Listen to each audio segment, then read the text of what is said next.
Bonjour à toutes et à tous, c'est Julien du blog Réussir son management et je suis ravi de vous retrouver aujourd'hui pour une nouvelle bonne pratique. Aujourd'hui, je voulais vous parler de la communication non violente.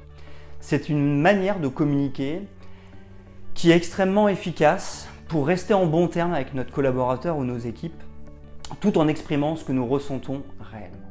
Comment faire? C'est une méthodologie en 4 étapes. La première étape, c'est d'exposer la situation. Quel est finalement le point sur lequel nous souhaitons travailler ou quel est le point qui pourrait poser problème.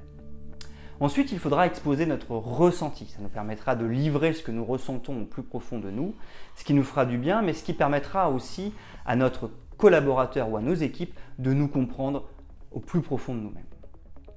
Ensuite, il faudra exprimer quel est notre besoin pour que les équipes comprennent pourquoi nous parlons de ça. Et enfin, il faudra exprimer notre demande, c'est-à-dire ce que nous souhaiterions que l'individu ou nos équipes fassent.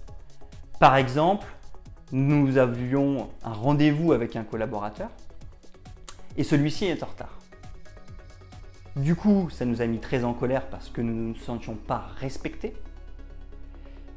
Nous allons donc utiliser la communication non violente pour l'exprimer à notre collaborateur. L'idée, c'est donc de dire à notre collaborateur: lundi dernier, nous avions rendez-vous à 9 h et tu es arrivé à 9 h 30.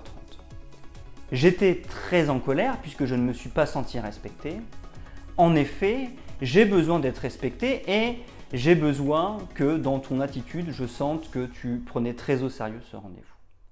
Je te demanderai donc, la prochaine fois que tu es en retard, de bien vouloir me passer un coup de téléphone pour me prévenir.